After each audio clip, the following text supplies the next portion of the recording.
நாங்கள் ஞாயிற்றுக்கிழமை கிளம்புறோம். கிளம்புற நேரத்தில் தான் சொந்தக்காரங்க வந்துட்டாங்க. அப்புறம் எங்களை என்ன ஒன்று சொல்கிறீங்க அப்படின்னு சொல்கிறது.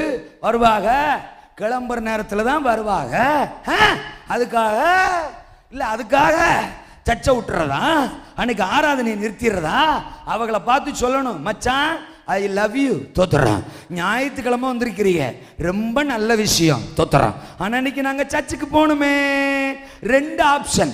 முதல் ஆப்ஷன் தோத்துறான். பாருங்க, மத்தியானத்துக்கு சோறு பொங்கி ரெடியா வச்சிருக்கிறோம்.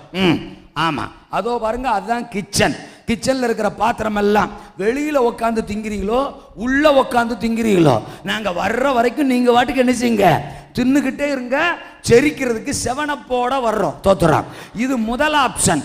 2வது ஆப்ஷன், உங்களுக்கே தோணும், என்னடா இது, நாம வந்திருக்கோம், தூரத்திலிருந்து வந்திருக்கோம், சொந்தக்காரங்க வந்திருக்கோம், நம்மளை விட்டுப்புட்டு இந்த குடும்பம் சர்ச்சுக்கு போதே, அப்படி என்னதான் அந்த சர்ச்சில் இருக்கு அப்படின்னு ஒரு கேள்விக்கு விட தெரியாம செத்து போயிடக்கூடாது மச்சான், தோத்துறான். அந்த விடைய பார்க்கறதுக்குன்னு அந்த ஆலயத்துல என்னதான் இருக்குன்னு ஒரு யோசனை வருதுல்ல, வாங்க ஆலயத்துல உட்காருங்க, என்ன நடக்குதுன்னு பாருங்க. நீங்க ஆலயத்துக்கு வந்த சந்தோஷத்துல வீட்டுல வந்து இந்த சோத்தை திங்க வேணாம். நாம தோத்துறோம் கிளம்பி செட்டிநாடுக்கோ திண்டுக்கல் தலப்பாக்கட்டுக்கோ தோத்துறோம், தட்டு அலையில சொல்லுங்க அப்பா, ரெஸ்டாரண்ட்டுக்கோ போறோம், தோத்துறோம், நல்லா சாப்பிடுறோம், வாரம். என்ன சொல்றீங்க? 2 ஆப்ஷன்ல ஏதோ ஒன்றை செலக்ட் பண்ணுங்க. நாங்க சர்ச்சுக்கு கிளம்புறோம்னு வரணும். கையை உயர்த்தி ஆமேனா?